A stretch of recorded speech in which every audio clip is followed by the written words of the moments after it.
All right, not a lot of people in attendance. Glory to God. And this microphone here, okay. Glory to God, great win. Appreciate all the Buffalo fans that were here to support us today. Resilient, tough football team. And when you're down like we were at halftime, felt the staff did a great job making adjustments, players executed. Point out a couple guys here just to celebrate. Ray Davis, big time, couple big time kickoff returns that helped set up field position for us and scoring opportunities. Alana with 2 sacks. I know Trey White had an interception, which is a big-time play for us there. James Cook over 100 yards, so credit the O-line as well and everybody involved in our offensive running game. And then Dawson Knox, what a week. Holy smokes, right? Having a new baby, he and his wife, and congratulations to them. And then 2 touchdowns today and setting the record for Buffalo Bills all-time leading touchdown receptions as a tight end. So great award, great honor, and a great leader as well of our football team. So that's all right, Chris. Halftime, you said that the coaches did a good job of putting some adjustments together. I know you like to be as even-keeled as you possibly can no matter the circumstance. How did you deliver your messaging at halftime? Because those guys look like they got shot out of a cannon in the second half. Yeah, our guys, they understand. They have a good feel for when they are and when they're not playing the way we need to play.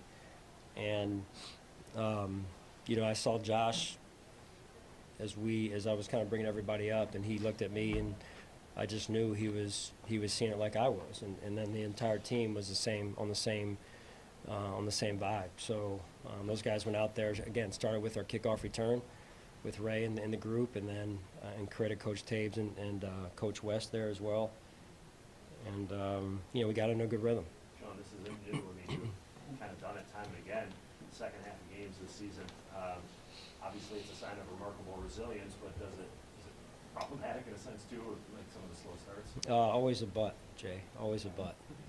How about an and? That's something we have to work on.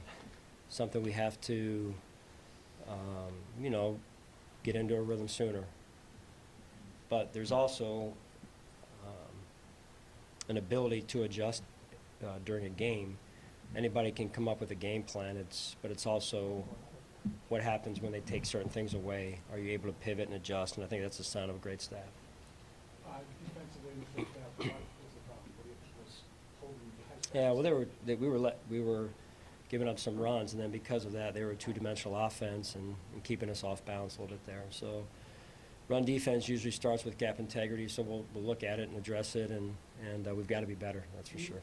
After the long touchdown run, after you're taking the lead, one touchdown, it just felt like that took some stones there to bounce back from that the way you did, and you did it pretty quickly. Just can you kind of address that point of the game and how proud you might be of how they responded to that? Yeah, that was huge. First of all, for the offense to go and counter, when they score, we need to counter, regardless of who it is. And then the defense, when they went back out there, they knew it was one play. They had been playing really tough football in the second half. Credit Bobby and the defensive staff and the players for that. Good adjustments again, and they were playing really well. And they made a play. That player's a special player, and he's got speed for sure. So we need to take better angles than we did on the back side of it. That's where it bounced back to on the cutback. So. It looks like your passing game has really diversified itself by tapping into the tight ends and the running backs. I mean, today, 13 receptions, 3 touchdowns for your running backs and tight ends in the passing game. How do you feel that has kind of morphed your passing game here down the stretch? Yeah, it's important that you don't just target one position group, one player.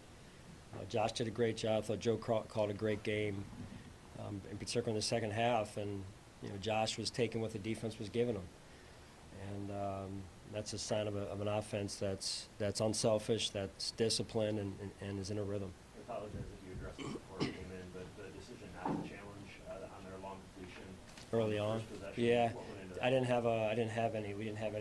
didn't have a replay quick enough for us to do it. What I saw on the video board, it was close, and those are, you never know. So we didn't have any replay, and they got up to the ball fast. So it's at the end of the day, it worked out. So. Are you given any descriptions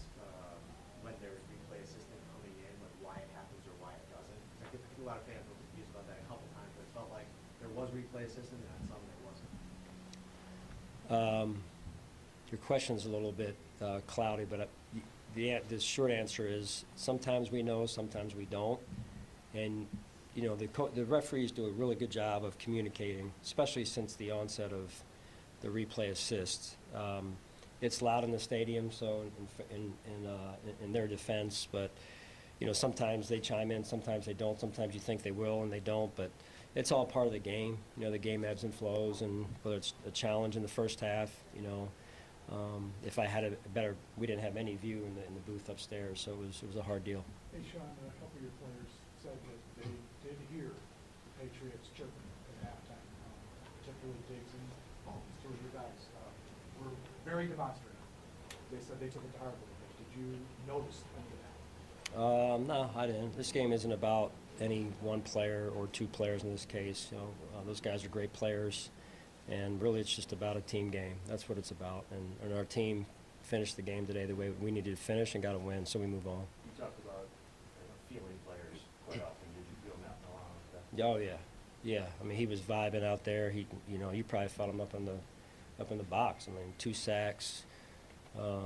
Bobby made, you know, those 2 calls, and Matt cashed in. So it was good to see. He's been working his tail off to get himself back to where he was today. So I credit him and all the training staff and everything. Does it feel good not letting them celebrate today? It feels good to win. It does. I mean, you know, we came in here to play a football game. You know, we're not really into their goals. We're into our own journey, and we have a lot of respect for them, and their coaches do a great job. So, you know, we just wanted to play as good as we could and get a win, and we did. Hey, Sean, what went into the decision after you did it today? Again, just trying to, you know, put guys based on the game plan, you know, week to week in there that, you know, we feel like is the right approach. We'll go back and reevaluate after this week as well, offensively, defensively, and special teams. But we have a lot of confidence in game. Sorry if you were asked this already. Any update on Jordan Phillips? No, I don't have anything for you. It's a bit of a scary situation yesterday with the 24 hours leading up to this game, like what you and your team.